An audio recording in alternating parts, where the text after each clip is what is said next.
どうもこんにちは、消しゴムです。普段は建物のスケッチや街の風景を描いているイラストレーターです。今回は新しく導入したこの手元に写っているスケッチブックについて紹介したいと思います。で、なんで今更スケッチブックの紹介なのかっていうところなんですけども、今この机の感じを見てもらうと分かる方には分かると思うんですけども、いつもと違う環境で今動画を撮ってます。というのも今実は絵とは関係ないビジネスの出張で台湾に来てます。で、今回の出張は意外と荷物が多くてですね、画材を入れる隙間がないということで Amazon ですごい小さいスケッチブックあるかなと思ってずっと探してました。で、ようやく見つけたのがこのスケッチブックになります。なので今回はなんでこのスケッチブックを選んだのかとか、あとは実際にこれ3週間前ぐらいに購入したのでこのスケッチブックの中身とかを見せて、ぜひ皆さんにも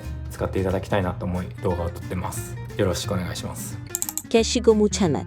で、このスケッチブックなんですけども、商品名がモレスキンスケッチブックポケットサイズっていうものになります。この後しっかり紹介するんですけども、ポケットサイズっていうことですごい小さいスケッチブックとなっております。なのでね、手の小さいお子さんとか女性とか、これはちょっと今女性の手を小さいっていうと怒られるかもしれないんですけども、そういう少し手が小さい方でも簡単に手のひらでスケッチできるようなそういうものとなっておりますので、皆さんぜひ見てください。レビューに入る前にそもそも僕がスケッチブックに求めていることを先に話そうかなと思います。僕がスケッチブックに求めてるのは大きく3つあります。1つ目が表紙が硬いことですね。僕はよく旅先や移動中の乗り物の中などでスケッチをします。そういう時ってちゃんとした机がないことが多いんですね。で、そこでスケッチブックの表紙が硬いとスケッチブック自体が下書き代わりになって、立ったままでも膝の上でも安定して書くことができます。なので僕がスケッチブックを選ぶ際はまずこの表紙ですね。この表紙が硬いことがマストになります。で、2つ目はゴムの紐がついていることですね。持ち歩くことが多いのでカバンの中で開いてしまって中身のページが折れたり汚れたりするのを防ぐために全体をホールドするゴム紐は必須です。特に僕のカバンの中は結構ごちゃごちゃしてるのでこれも必須ですね。で、最後3つ目が紙の質感と厚みです。普段のスケッチではミリペンや万年筆で線画を描いてからコピックなどのアルコールマーカーや水彩で着彩をします。なのでなるべく裏写りしにくく、あとは水分やインクに耐えられる厚みが欲しいなと思ってます。で、この今言った3つの条件なんですけども、これまで使用していたターレンスのスケッチブックは全て当てはまっているんですけども、実は今回買ったこのモレスキンのスケッチブックも全てクリアしてました。では実際にこちらのモレスキンのスケッチブックを見ていきます。まず表紙なんですけども、めちゃめちゃ硬いです。これ分かりますかね。音を聞いてもらえば分かると思うんですけど、めっちゃ硬いです。なんかステンレスの鉄板が入ってんのかなぐらい硬いです。これはちょっと言い過ぎですけども、これなら全然たわまないので野外のスケッチでもバッチリですね。あとは2つ目の要素としてゴム紐も当たり前のようについてます。ガサツな僕でもスケッチブックの中身が折れたり汚れたりしないので、このゴム紐もすごい重要になってきます。そして驚いたのが紙の厚みですね。ここからちょっとマニアックな話になるんですけども、先ほど例に挙げたターレンスのスケッチブックの紙の厚みがだいたい 140g パー平方メートルぐらいなんですね。それに対して今回のモレスキンのスケッチブックの厚みはなんと 200g パー平方メートルもありました。だいぶなので厚いですね。触ってみるともうかなりしっかりしていて、画用紙っていうよりも薄いカードのような頼もしさがあります。ここからは百聞は一見にしかずということで、冒頭でも触れましたがこのスケッチブックを使って 2,3 週間ぐらい出張中に書いてましたので、そちらを紹介しながらこのスケッチブックの良さをさらにお伝えしようかなと思います。このスケッチブックを買って一番最初に描いた風景とか建物がこちらになります。どうでしょうか。手のひらサイズのキャンパスなんですが、紙がとても丈夫なのでペン先が引っかかったり着彩時に紙が負けて毛羽立ったりすることが全くありませんでした。インクの発色もすごい綺麗に乗ってくれてると思います。どうですかね。で、気になる裏写りなんですけども、こんな感じですね。アルコールマーカーを重ね塗りしたところは少しだけ裏に透けちゃってます。ただ個人的にこのくらいの抜け感であれば、問題ないかなと思います。正直ターレンスのスケッチブック、今すいません、手元にターレンスのスケッチブックがないのでお見せできないんですけども、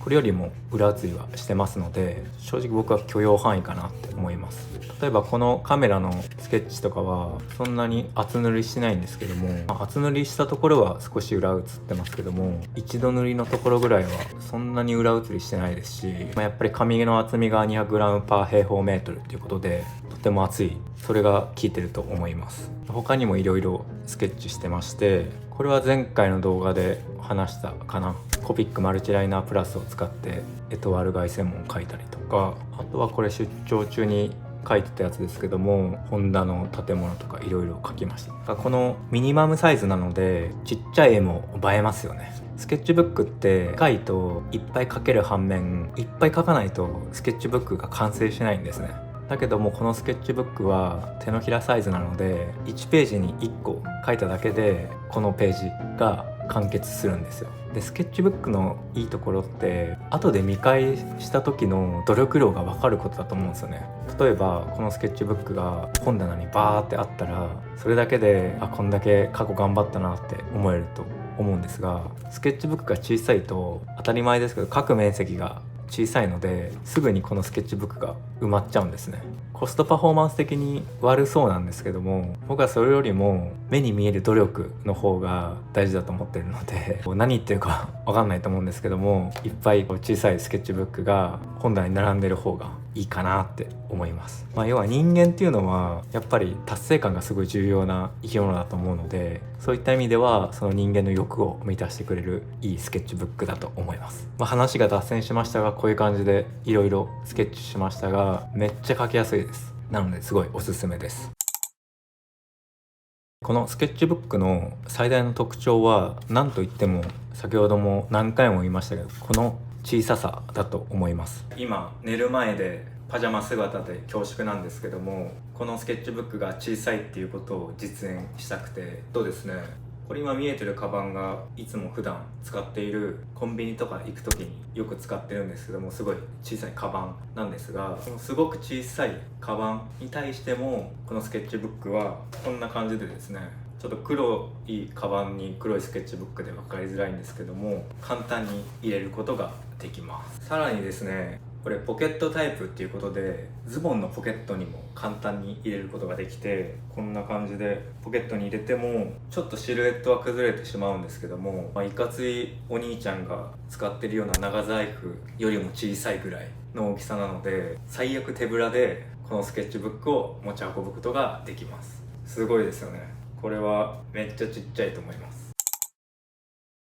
ということで今回はモレスキンのスケッチブックポケットサイズを紹介しました。絵を描く目的ではない出張や旅行でもとりあえずポケットに忍ばせておくことができる相棒のような一冊になりそうです。小さいスケッチブックを探している方や手軽に外でスケッチを始めたい方は自信を持っておすすめできます。気になった方はぜひチェックしてみてください。今回の動画が参考になったという方はぜひ高評価とチャンネル登録よろしくお願いします。やる気がとても出ます。それでは次の動画で会いましょう。消しゴムでした。バイバイ。